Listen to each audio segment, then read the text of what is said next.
Lagay ng ekonomiya, kalakalan, negosyo at iba pa. Atin ang alamin dito sa Ang Pilipinas Ngayon. Magandang araw, narito ang balitang negosyo at kalakalan. Inaasahan ng Pilipinas na magiging isa sa fastest growing economies sa East Asia at Pacific sa susunod na 2 taon. Sa inilabas na Global Economic Prospects Report nitong Miyerkules, sinabi ng World Bank na nananatili ang Philippine Economic Growth Forecasts nito noong 2023 hanggang 2025. Para sa 2024 at 2025, inaasahan ng ekonomiya ng Pilipinas na lalaki sa 5.8%. Ayon sa World Bank, inaasahan ng services sector bilang pangunahing growth driver para sa taong kasalukuyan. Sinusuportahan ito ng pagrekubre ng tourism sector at ang patuloy na pamamayagpag ng information technology and business process outsourcing industry. Pahayag ni World Bank Country Director for Brunei, Malaysia, the Philippines, and Thailand, Indiame Diop, nakikita nilang mananatiling malakas ang performance ng ekonomiya ng Pilipinas sa mga susunod na taon. Sa pagtataya noong 2023, inaasahang sasampa ang ekonomiya ng Pilipinas sa 5.6%, ang ikatlo sa pinakamataas na pagtataya sa mga bansa sa East Asia at Pacific. Nalampasan pa nito ang growth forecast para sa China na 5.2%, Cambodia na 5.4%, Indonesia 5%, Vietnam 4.7% at Malaysia 3.9%. Lagay ng ekonomiya, kalakalan, negosyo at iba pa. Atin ang alamin dito sa Ang Pilipinas Ngayon.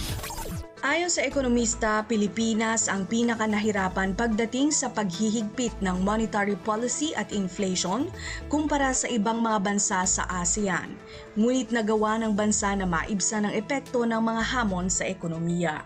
Sa isang pulong balitaan, sinabi ni HSBC economist Aris Dacanay na mananatili ang Pilipinas bilang fastest rising economy sa ASEAN sa 2023 sa 5.3% at mapapanatili rin ang gross domestic product o GDP growth sa 5.3% sa taong 2024 bago tuluyang lumakas sa 5.8% sa taong 2025.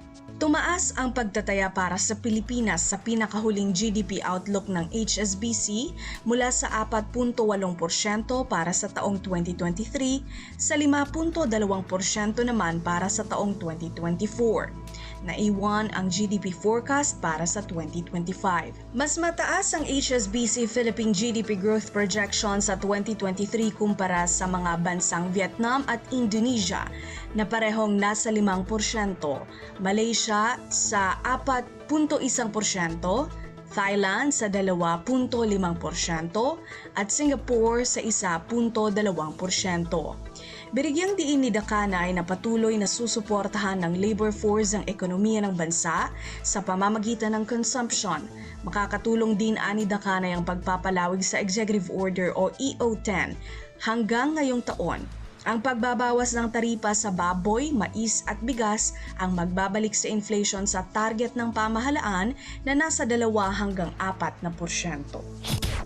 Lagay ng ekonomiya, kalakalan, negosyo at iba pa. Atin ang alamin dito sa Ang Pilipinas Ngayon. Aakyat ang Philippine export sa 40% para habulin ang mahigit 140 bilyong pisong export revenues target para sa 2024 sa ilalim ng Philippine Export Development Program o PEDP, ayon sa Department of Trade and Industry o DTI. Sa isang panayam, sinabi ni DTI Export Marketing Bureau o EMB Director Bianca Saikimte na inaasahang bababa ang export performance ng bansa sa 2023 dahil sa paggalaw sa global market. Sa ilalim ng PEDP, nasa 126.8 billion US dollars ang target na export revenues para sa 2023 at 143.4 billion US dollars sa 2024. Batay sa pinakahuling datos ng pamahalaan, bumaba ang January hanggang November 2023 merchandise exports sa 8.4% o 67.3 billion US dollars mula sa 73.18 billion US dollars sa kaparehong panahon noong 2022. Sa kabilang banda, tumaas naman ang services exports mula January hanggang September 2023 sa 28.4% o 13.53 billion US dollars mula sa 10.53 billion US dollars sa unang tatlong quarter ng 2022. Dahil sa mas pinalakas na export services, umaasa si Sai Kimte na lalaki ang outbound trade of goods and services noong nakaraang taon sa 5%. Dagdag ni Sai Kimte dahil magiging mahirap na target ang 40% paglaki sa exports ngayong taon, posible pa ring tataas ang export revenues sa 2024 sa 10%. Lagay ng ekonomiya, kalakalan, negosyo at iba pa. Atin ang alamin dito sa Ang Pilipinas Ngayon. At yan ang ating balitang negosyo at kalakalan. Ito si Bea Gaza para sa Radyo Pilipinas World Service. Lagay ng ekonomiya, kalakalan, negosyo at iba pa. Atin ang alamin dito sa Ang Pilipinas Ngayon.